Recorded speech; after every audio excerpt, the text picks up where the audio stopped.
Kudus, aku mau buktikan kau hadir dalam hidup. Bukan karena, tapi karena. Suruh maju. Yuk suruh maju.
Hari ini kita akan lanjutkan kembali, kita akan belajar kebenaran firman Tuhan. Bapak Ibu, hati orang itu susah dipegang karena kebiasaannya mereka akan selalu fokus pada dirinya sendiri. Kebanyakan orang sayang pada dirinya sendiri.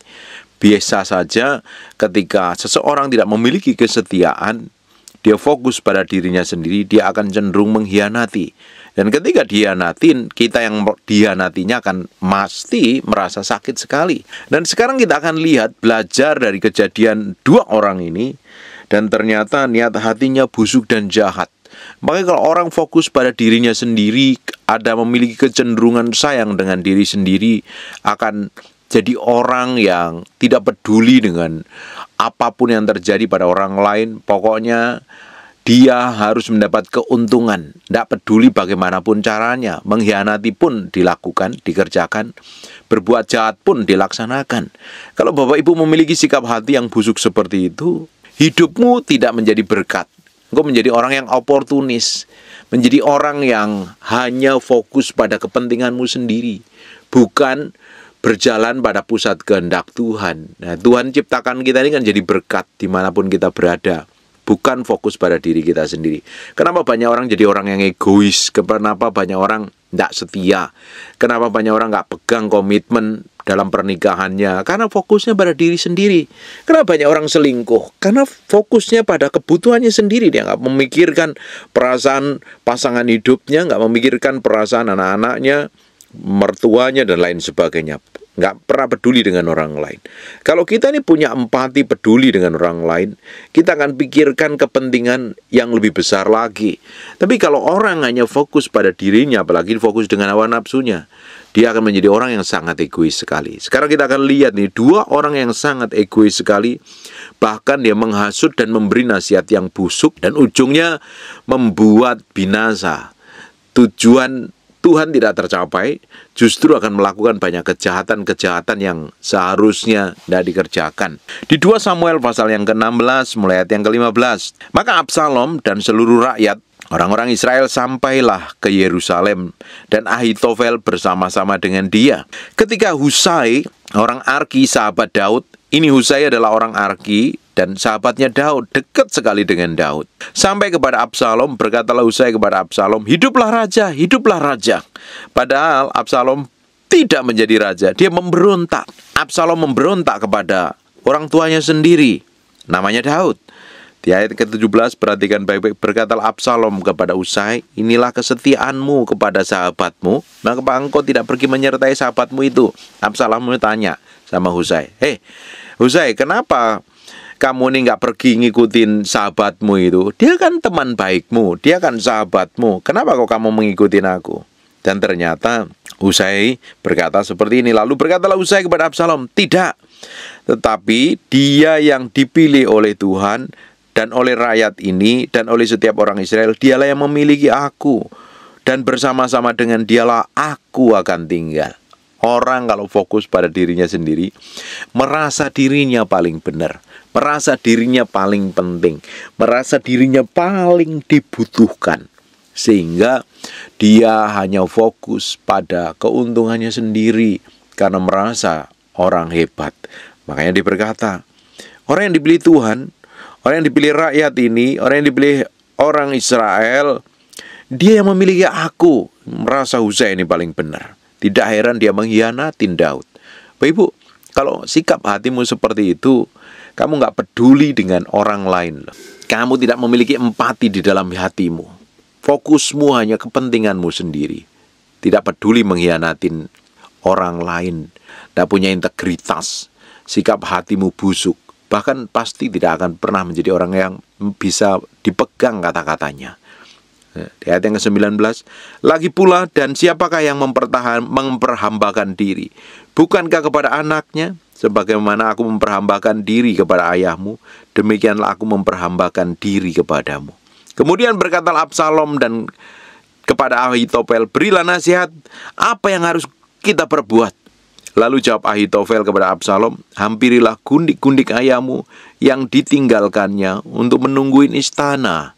Apabila seluruh Israel mendengar bahwa engkau telah membuat dirimu dibenci oleh ayahmu, maka segala orang menyertai engkau akan dikuatkan hatinya. Maka dibentangkannya lah kemah bagi Absalom di atas sotoh, lalu Absalom menghampiri gundik-gundik ayah di depan mata seluruh Israel.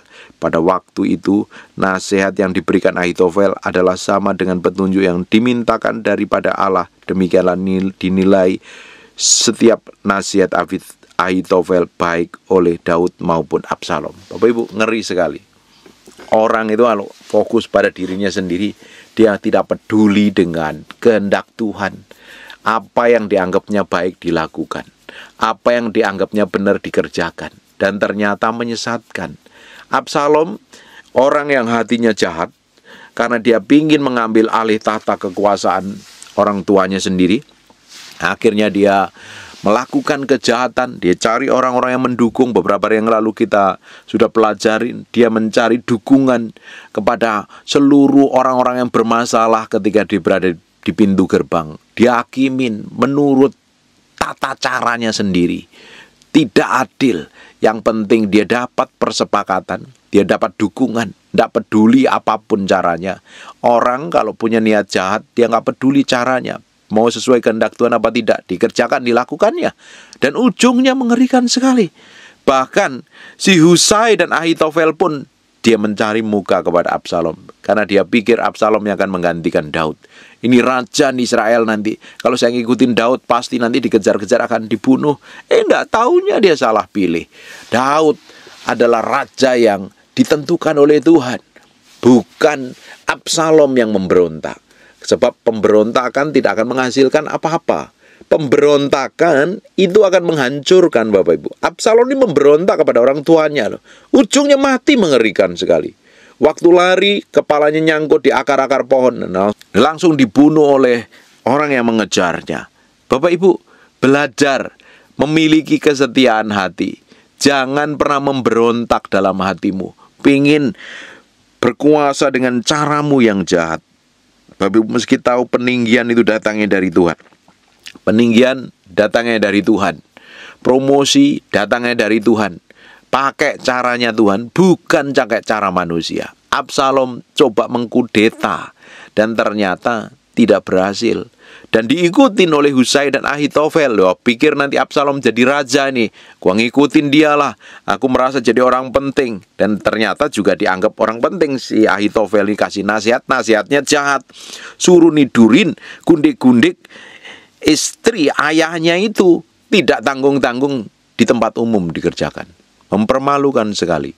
Bapak Ibu, kalau hatimu ini tidak benar, kamu bisa lakukan apapun untuk kepentinganmu sendiri. Bapak Ibu harus tahu bahwa di dalam diri kita ini, kalau kita nggak nempel sama Tuhan, yang muncul sesuatu yang buruk, yang jahat, yang tidak berkenan di hadapan Tuhan. Berjalan bersama Tuhan setiap hari, supaya hati kita ini loh, semakin hari semakin didapatin berkenan di hadapan Tuhan. Bukan jadi orang yang jahat, bukan jadi orang yang punya karakter buruk, bukan memiliki sikap hati yang jelek.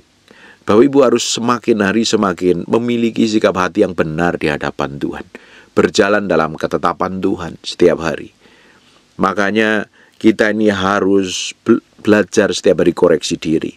Bapak Ibu, meski tahu pemberontakan akan menghasilkan kebinasaan. Semua tokoh di dalam Alkitab yang memberontak kepada otoritas di atasnya hancur semuanya. Datan, Korah, dan Abiram hancur. Absalom hancur. Semuanya pemberontakan tidak menghasilkan apa-apa, menghasilkan kebinasaan dan kehancuran. Belajar hidup di bawah otoritas, belajar hidup takut akan Tuhan. Jangan dengerin nasihat busuk orang, jangan hidup semaumu sendiri, bertindak seenakmu sendiri. Dan apa yang terjadi kalau Bapak Ibu lihat nanti, akhirnya ini orang juga saling fokus pada kepentingannya sendiri. Kalau Bapak Ibu dibaca di 2 Samuel pasal yang ke-17, kita mulai baca ayat yang pertama. Berkatalah Ahitofel kepada Absalom, izinkanlah aku memilih 12 orang, maka aku akan bersiap mengejar Daud pada malam ini juga.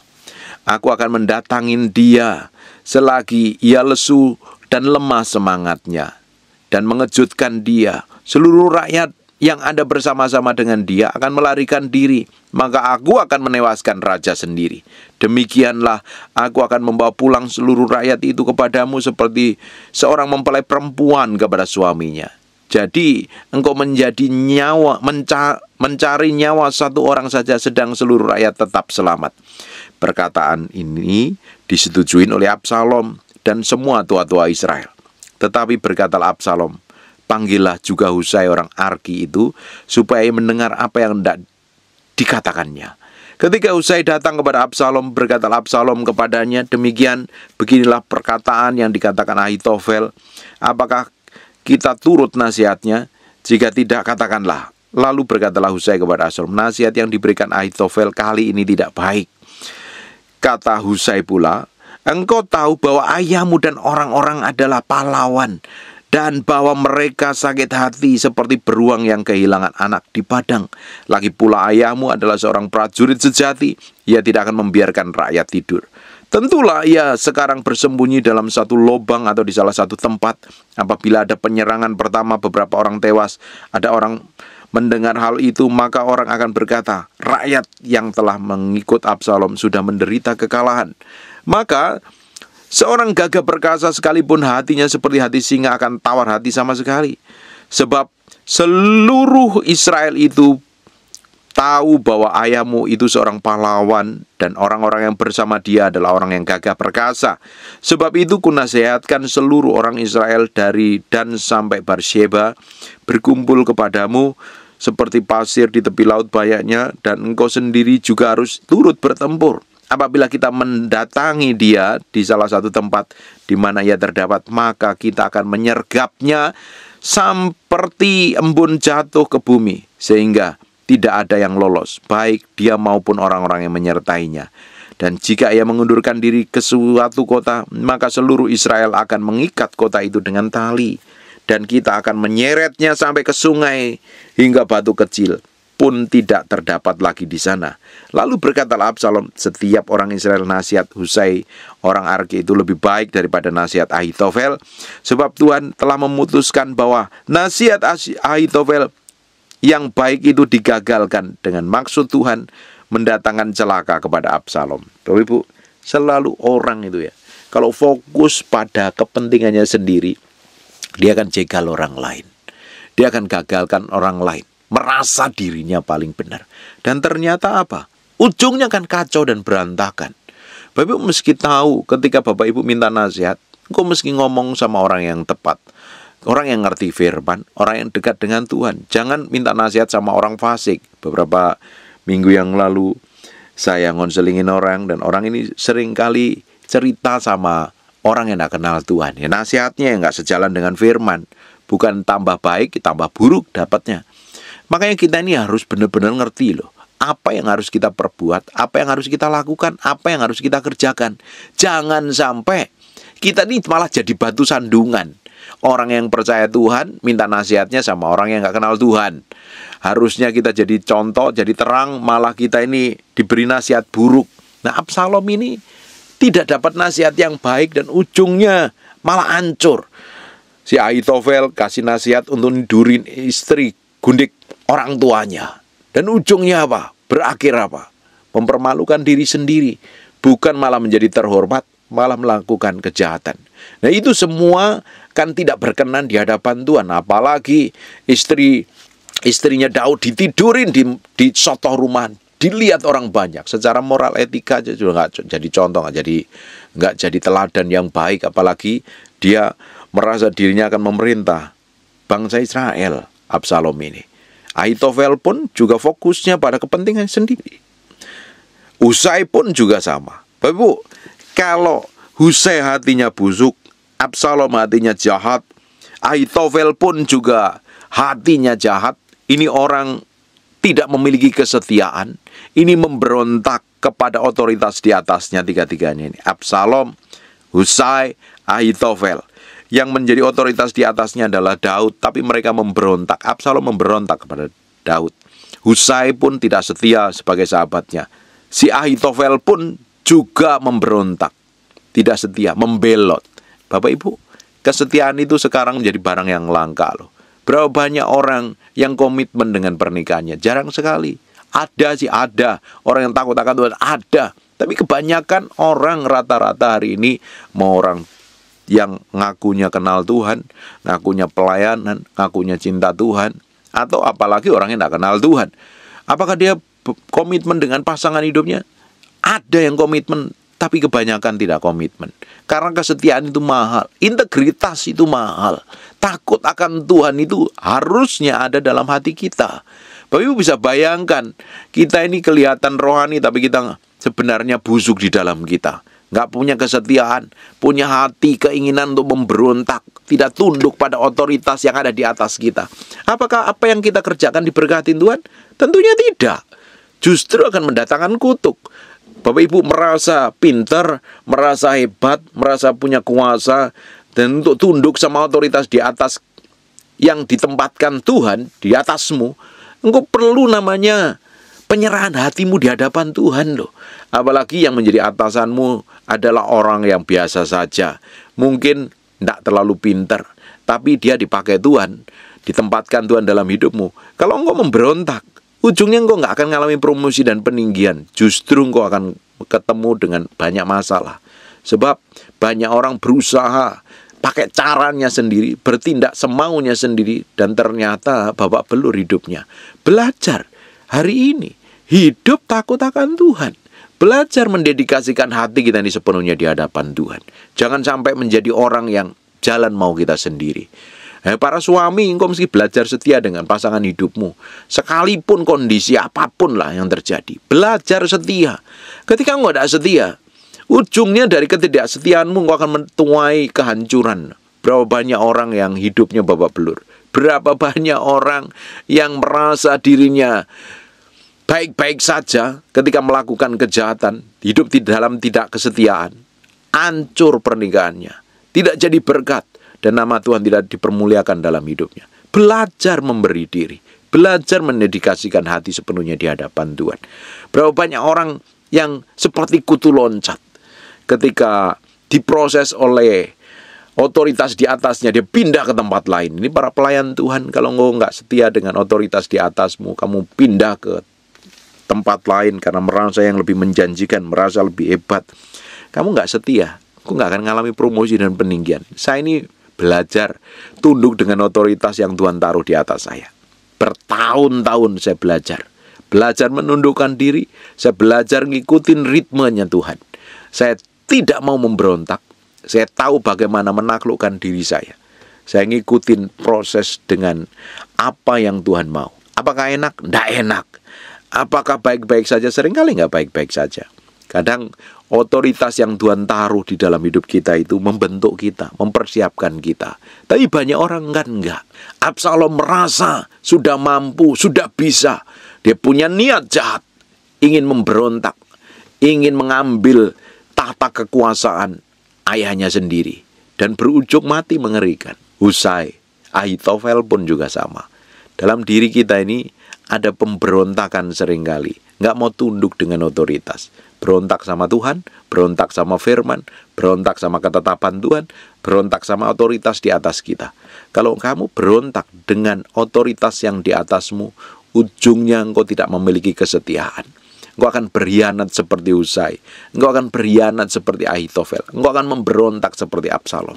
Ujungnya mati mengerikan. Akhir dari kisah kehidupan mereka ini mengerikan sekali loh. Absalom mati. Ahitofel pun mati. Husai pun juga binasa. Bapak Ibu, belajar memberi diri dalam ketetapan Tuhan. Hidup takut akan Tuhan. Kalau Bapak Ibu nanti lanjutkan baca sendiri di 2 Samuel pasal yang ke-18, judulnya Absalom terpukul kalah dan mati. Mati ujungnya. Mengerikan sekali. Bapak Ibu, nanti pelajarin akhir dari kehidupannya Ahitofel. Bapak Ibu juga harus belajar terus selidikin akhir orang-orang yang memberontak karena melawan ketetapan Tuhan. Kadang kita ini nggak sadar diri, ada otoritas yang ditaruh di atas kita. Kita pikir itu, kita bisa lawan lah. Apa sih? Wong saya juga lebih hebat dari dia kok. Kadang kita ini punya sikap hati yang seperti itu, dan itu tidak berkenan di hadapan Tuhan. Bapak Ibu, apa yang dilakukan Korah, Datan, dan Abiram? Awalnya itu karena ketidakpuasan oleh kepemimpinannya Musa dan Harun. Karena dipikir muter-muter terus. Karena ketidakpuasan dan akhirnya dia memberontak. Dan ujungnya mati mengerikan. Semua pemberontakan di dalam firman Tuhan berakhir dengan kebinasaan. Karena pemberontakan itu seperti benih yang ditaruh oleh si iblis. Waktu mereka penghulu malaikat itu memberontak kepada Allah yang maha tinggi. Pingin menyamai yang maha tinggi. Dan kecenderungan hati manusia punya seperti itu. Dan itu ujungnya menghancurkan. Makanya kita harus belajar memiliki kesetiaan di dalam diri kita ini. Hidup takut akan Tuhan. Hidup punya integritas. Setia dengan pasangan. Setia dengan pasanganmu sampai akhir masa hidupmu. Belajar komitmen dalam kondisi apapun juga. Jangan pernah membelot. Setia dengan otoritas yang Tuhan taruh di atasmu, itu sebagai proses yang dipakai Tuhan untuk membentuk hati kita, memurnikan hati kita. Supaya semakin hari kita ini semakin didapatin menjadi orang yang bisa dipercaya. Karena prinsip kerajaan Allah, engkau meski belajar setia pada perkara kecil, Tuhan akan tambahkan perkara yang lebih besar. Kebanyakan orang kalau sudah merasa benar, merasa penting, merasa pintar, dia bertindak maunya sendiri. Kalau itu bukan dalam kehendak Tuhan, ujungnya akan menghancurkan hidup kita. Belajar dengan ketetapan Tuhan. Hidup takut akan Tuhan. Hidup mendedikasikan hati sepenuhnya di hadapan Tuhan. Memberi diri sepenuhnya di hadapan Tuhan. Didapatin hidup kita semakin hari semakin takut akan Tuhan. Mempermuliakan nama Tuhan. Bapak Ibu, hatimu harus transparan di hadapan Tuhan. Hidupmu harus benar di hadapan Tuhan. Kalau ada benih pemberontakan, benih ketidaksetiaan, benih hanya fokus pada dirimu sendiri, itu kalau engkau nggak serahkan kepada Tuhan akan menghancurkan. Cepat atau lambat akan menghancurkan. Dan akhirnya apa? Hidupmu tidak akan menikmati sesuatu yang baik yang datangnya daripada Tuhan. Mendedikasikan diri sepenuhnya, menaklukkan diri sepenuhnya di hadapan Tuhan. Jangan pernah ada pemberontakan. Dan engkau mesti tahu tepat bertindak seperti yang Tuhan mau. Jangan hanya fokus pada dirimu sendiri.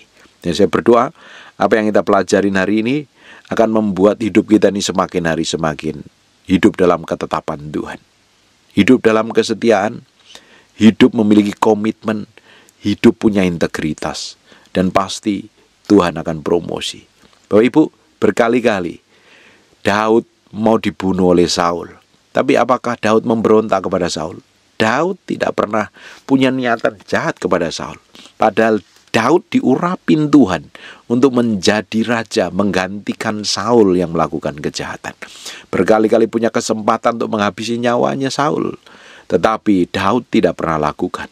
Tidak heran Daud dipromosi Tuhan menjadi raja yang hebat, raja yang besar.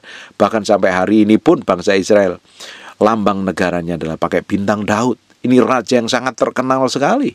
Raja yang besar, raja yang hebat dalam peperangan yang tidak pernah mengalami kekalahan.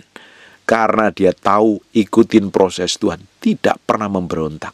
Para istri, engkau yang suka ngomong kasar, memberontak kepada suamimu, belajar menaklukkan dirimu sepenuhnya di hadapan Tuhan.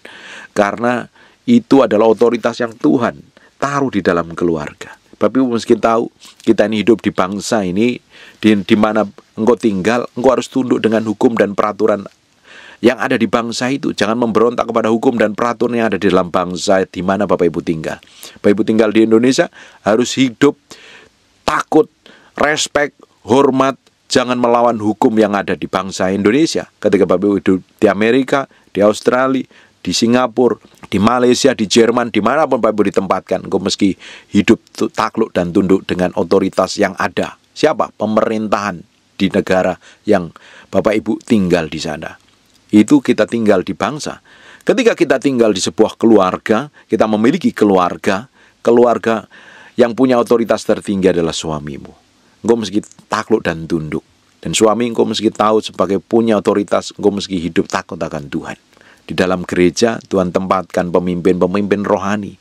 Belajar respek, jangan berontak, jangan ngomong sembarangan. Ada orang-orang yang secara rohani yang ditempatkan Tuhan di atasmu. Mereka akan membimbing hidupmu, menuntun hidupmu, supaya perjalananmu tidak memberontak. Karena Tuhan tempatkan di Efesus pasal yang ke-4, Tuhan tempatkan rasul, nabi, penginjil, gembala, dan guru untuk memperlengkapi orang-orang kudus. Supaya apa? Ngalami pertumbuhan secara rohani. Hidupnya semakin menyerupai Kristus Yesus Tuhan. Dan Bapak Ibu, kalau engkau memberontak kepada otoritas yang ada di atasmu, sebenarnya engkau sedang mengundang kutuk dan mengundang kehancuran dalam hidupmu. Pemberontakan tidak akan pernah menghasilkan apa-apa. Pemberontakan akan menghasilkan kehancuran. Dan rencana Tuhan akan batal dalam hidupmu. Hari ini belajar hidup respek dan hormat dan takut akan Tuhan. Ikutin cara kerjanya Tuhan. Ikutin ritmenya kerja Tuhan. Dan engkau akan melihat Tuhan akan buat sesuatu yang ajaib dan dahsyat dalam hidupmu. Amin. Tutup matamu, tutup Alkitabmu, kita berdoa. Bapak, terima kasih buat firman-Mu. Kami materaikan firman dengan darah anak domba, firman nempel dalam hati kami. Berhari-hari, berminggu-minggu, berbulan-bulan firman jadi kehidupan. Dan Namu berdoa setiap orang yang mendengar firman ini diubahkan, dijamah Tuhan, dipulihkan Tuhan, dilawat Tuhan. Dan Nama-Mu dipermuliakan. Terima kasih Tuhan. Bagimu segala pujian, hormat, pengagungan. Mau berdoa untuk orang yang sedang sakit dan mengalami kelemahan tubuh oleh bilur Yesus, oleh darah Yesus. Jadilah engkau tahir, pulih, sehat, sembuh, kuat seperti sedia kala. Dalam nama Yesus, mau berdoa, anugerah dan kemurahan Tuhan melimpah-limpah atas hidup kami. Kami kembalikan semuanya untuk kemuliaan nama Tuhan Yesus Kristus Tuhan. Terima kasih Tuhan. Kami berdoa mengucap syukur. Haleluya. Amin. And God bless you. Now, Jesus' name. Jesus' name. Jesus' name. Go! Jesus' name. Ibu ini sesengat terima kasih. Receive the name. Receive the name. Go. Saya lihat dalam mimpi ketika saya berdoa, ada urapan Tuhan. Kuasanya power. Receive the name.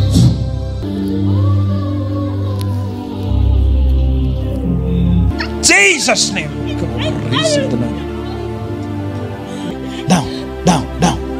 Jesus. Masih nggak tahan dengan hadirat Tuhan ya? Ya, masih nggak tahan dengan hadirat Tuhan. Dan kuasa Jesus name semakin mengalir Jesus name. Biarin.